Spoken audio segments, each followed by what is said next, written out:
Tahukah Anda, kalau kita mau dibawa Tuhan naik level dalam kehidupan kita, maka kita juga harus ready. Kita harus siap untuk standarnya kita juga diangkat. Harus beda juga.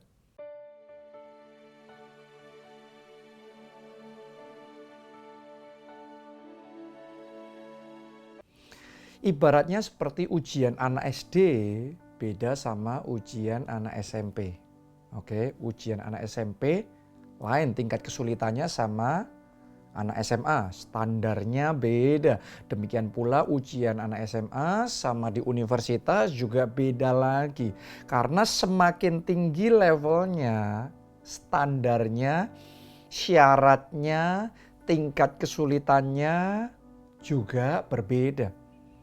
Itu sebabnya sebenarnya kalau kita berdoa sama Tuhan untuk membawa kita naik level, terlebih dahulu kita harus menantang hati kita. Mau nggak kita untuk kita standarnya berbeda.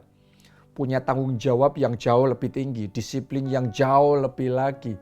Ya handle jauh lebih banyak. Jadi ini adalah satu pemahaman yang kadang-kadang nggak dipunyai sebagian orang. Sebagian orang hanya mau blessingnya, mau promosinya, mau berkatnya. Tapi nggak mau tanggung jawabnya, nggak mau dinaikkan level standar di dalam kehidupannya. Tanggung jawabnya, kedisiplinannya, semuanya. Oke. Jadi hari ini saya ingin ajak saudara untuk memahami semakin tinggi Tuhan bawa kita naik level, semakin tinggi pula kita harus meningkatkan standar kita. Coba Anda perhatikan perbedaan level, perbedaan standar antara Musa dan bangsa Israel. Bangsa Israel itu mereka bersungut-sungut, terus-menerus, protes, komplain.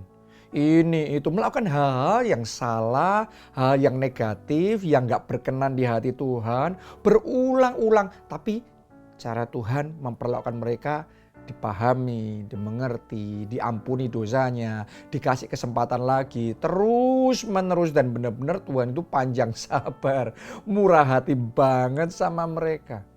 Hanya sampai di tahap tertentu saja, sampai mereka keterlaluan. Mereka sampai melampaui batasannya Tuhan, akhirnya ya sudah, mereka di-cut juga. Mereka tidak bisa masuk tanah perjanjian. Tapi untuk sampai di titik dipotong itu panjang sekali. Ya, kesabaran Tuhan. Jadi kayaknya Tuhan banyak pemaklumannya. Tapi itu beda sama Musa. Coba Anda renungkan, Musa itu buat salah sekali aja. Sekali loh, gak berulang-ulang.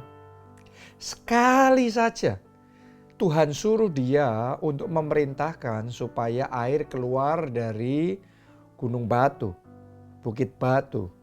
Ya, tapi bukannya Musa memerintahkan karena dia jengkel, dia marah sama bangsa Israel. Dia pakai tongkatnya, dia pukulkan tongkatnya ke gunung batu itu. Dan kemudian air keluar sih.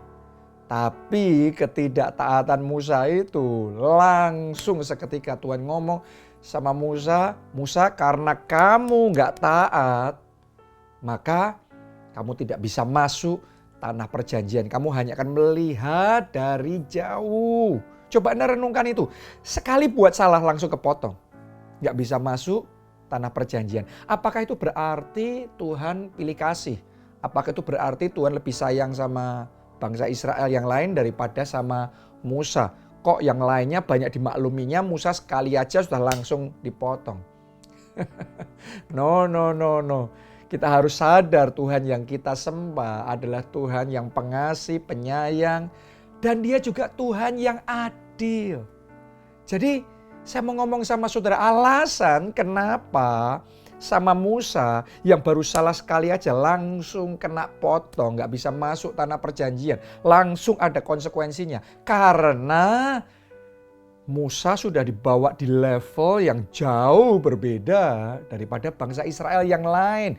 Tingkat kepercayaan Tuhan sudah jauh berbeda, makanya tuntutannya juga berbeda. Standar yang diberlakukan oleh Tuhan kepada Musa juga berbeda. Kita baca ya. Lukas 12 ayatnya yang ke-48.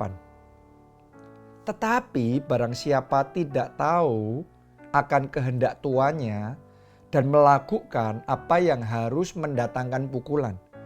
Jadi dia nggak ngerti kalau itu salah terus dia lakukan.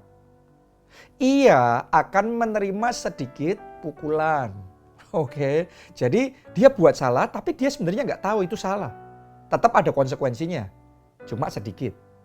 Beda loh ya. Jadi nggak disamakan semuanya, ada perbedaannya. Jadi ada pertimbangan Tuhan. Oke, lanjutkan lagi ayat itu.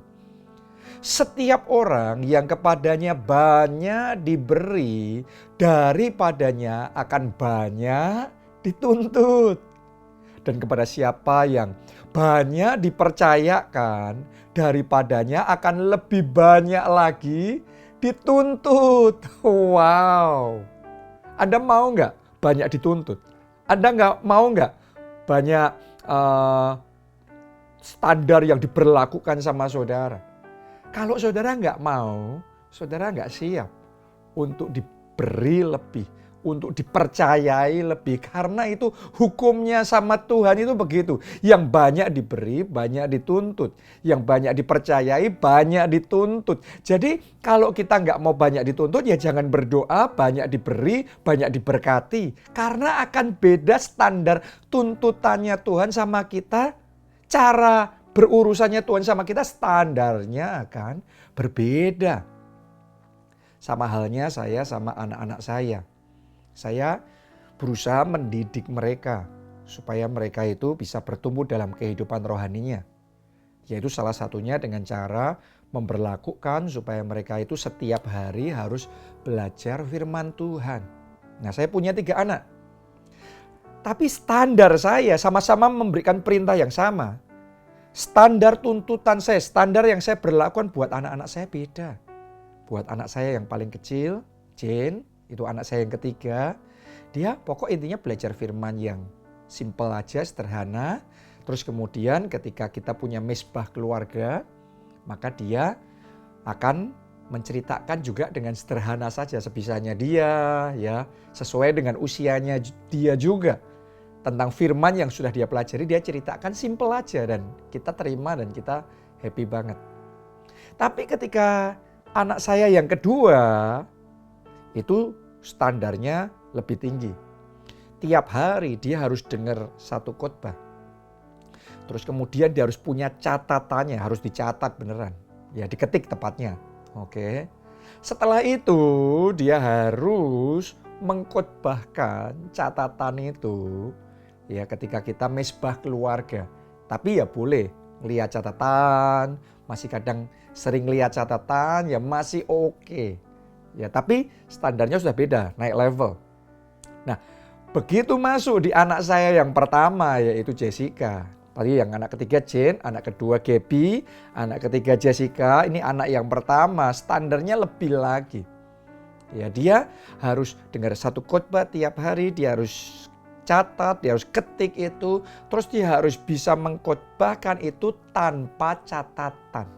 Oke, jadi sama-sama melakukan perintah yang sama, tetapi standar yang saya berlakukan berbeda. Kenapa? Karena tingkat kedewasaannya berbeda. Tingkat kepercayaan saya sama mereka beda. Apa yang saya berikan itu berbeda.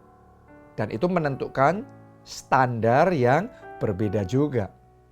Nah, oleh karena itu, hari ini saya ingin ajak saudara untuk bisa menyadari satu kebenaran ini. Seperti itu juga kita sama Tuhan. Seiring dengan tingkat kedewasaan kita bertumbuh, standar kita naik. Demikian pula Tuhan bawa kita naik level. Kita akan semakin dipercaya sama Tuhan, diberi sama Tuhan, diangkat sama Tuhan seiring dengan standar kedewasaan kita. Itu sebabnya saya perlu ngomong sama Anda yang masih single, ya. Dan kemudian saudara menikah, setelah menikah Anda punya anak. Anda harus ngerti, ada standar yang berbeda ketika Anda masih single dan sekarang Anda sudah menikah, punya anak, standarnya berbeda. Ada orang yang gak ngerti tentang prinsip ini, terus kemudian berkata, kok setelah menikah, punya anak, saya jadi gak bebas, Saya nggak boleh gini, nggak boleh gitu. Saya harus gini, harus gitu. Ya jelas, karena Anda tidak di level yang sama lagi. Anda sudah dibawa Tuhan naik level. Ya dulu waktu Anda masih single, Anda mau hidupnya amburadul, nggak karu-karuan, ya yang nanggung Anda sendiri. Tapi setelah Anda menikah, Anda punya pasangan, Anda punya anak, Anda harus ngerti bahwa tindakan saudara konsekuensinya ditanggung bukan hanya Anda sendiri, tapi pasanganmu, anak-anakmu juga ngerasain. Kalau Anda hidupnya nggak punya tanggung jawab, Anda malas, hidupnya nggak karu-karuan, terus sekolahnya anak saudara gimana? Biaya untuk kebutuhan hidup sehari-hari gimana? Makannya gimana? Akhirnya keluarganya jadi terbengkalai, jadi kacau. Kenapa? Karena kita tidak bertanggung jawab sesuai dengan levelnya kita. Dan jangan lupa juga loh, ini bukan cuma sekedar masalah finansial atau kebutuhan sehari-hari. Kalau kita sebagai orang tua hidupnya nggak benar, nggak karu-karuan, kita itu ditiru sama anak-anak kita. Kalau hidupnya kita nggak karu-karuan, itu jadi teladan yang negatif. Anak-anak kita juga bisa hidupnya nggak karu-karuan, nggak benar. Jadi apa yang kita lakukan itu berpengaruh bukan hanya sama diri sendiri, tapi sama keluarga kita. Tanggung jawabnya berbeda, makanya tuntutannya Tuhan kalau kita sudah nikah berbeda. Kalau Anda ngomong, wah kalau gitu ribet banget dong.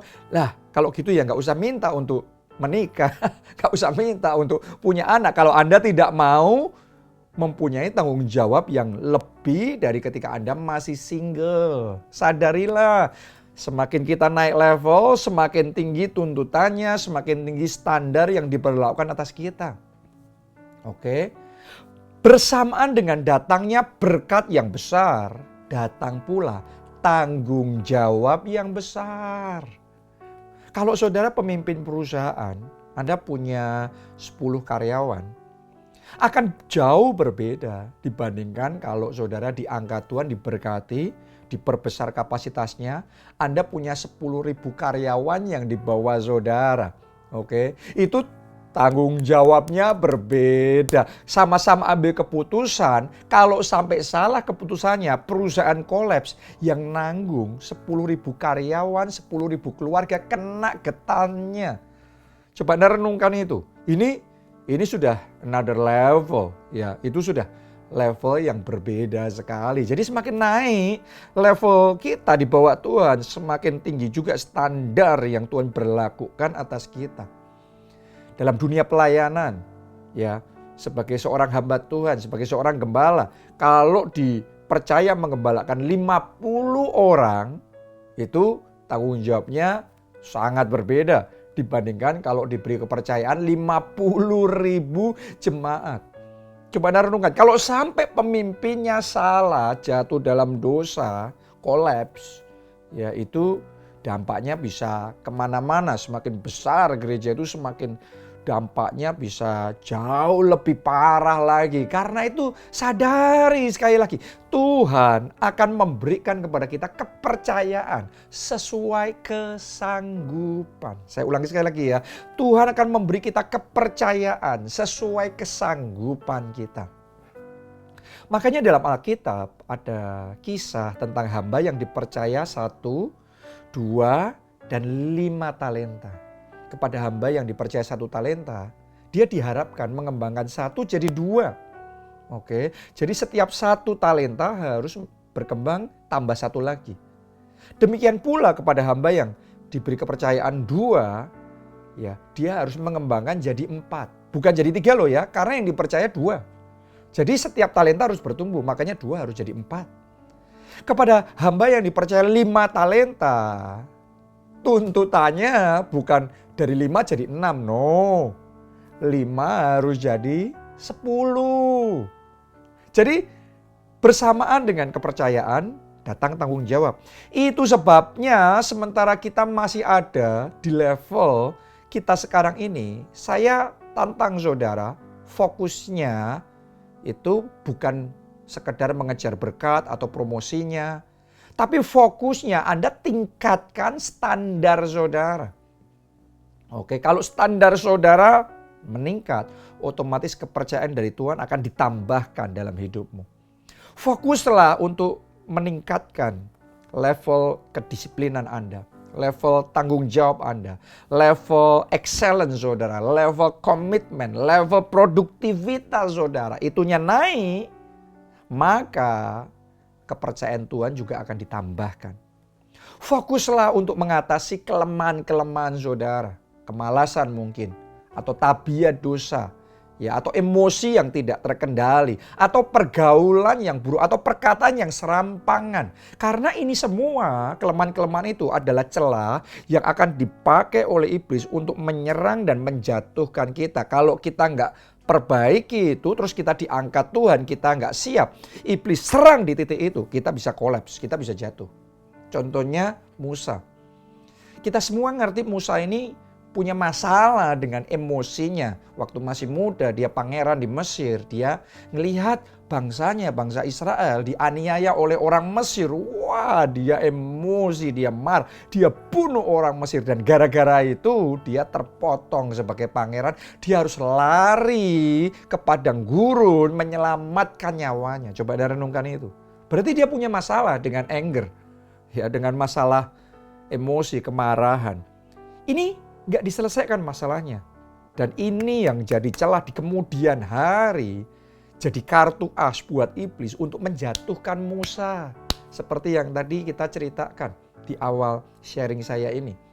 Yaitu ketika Tuhan suruh Musa untuk berkata kepada gunung batu itu supaya mengeluarkan air. Musa yang sudah nggak nahan, nggak bisa tahan emosi karena bangsa Israel kebangetan sih ya. Bangsa Israel keterlaluan banget, komplainnya bersungut-sungut, capek. Lama-lama denger capek seperti itu. Gak kuat nahan diri, dia emosi, dia meledak amarahnya. Akhirnya kena konsekuensinya. Akhirnya dia terpotong, dia tidak bisa masuk ke tanah perjanjian. Kenapa? Karena waktu dia masih di level yang dulu, dia tidak segera fokus untuk menyelesaikan berurusan dengan kelemahannya ini. Jadi celah untuk iblis menjatuhkan dia. Ini pelajaran yang mahal sekali dan penting untuk kita bisa pahami.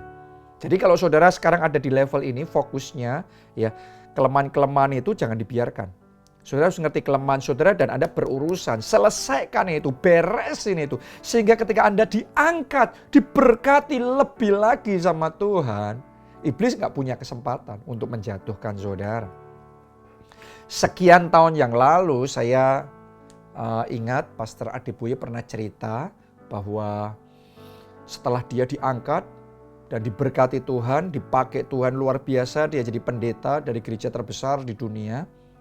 Terus kemudian ada jurnalis yang tanya sama dia, ada orang yang tanya sama dia, kenapa selama ini dia sudah dipakai Tuhan luar biasa dalam kapasitas yang besar, tapi kok jarang orang dengar nama Pastor I.E. Adeboye, kok orang nggak kenal dengan namanya, baru terakhir ini setelah jadi sangat besar, baru orang mulai dengar tentang apa yang Tuhan kerjakan melalui hidupnya.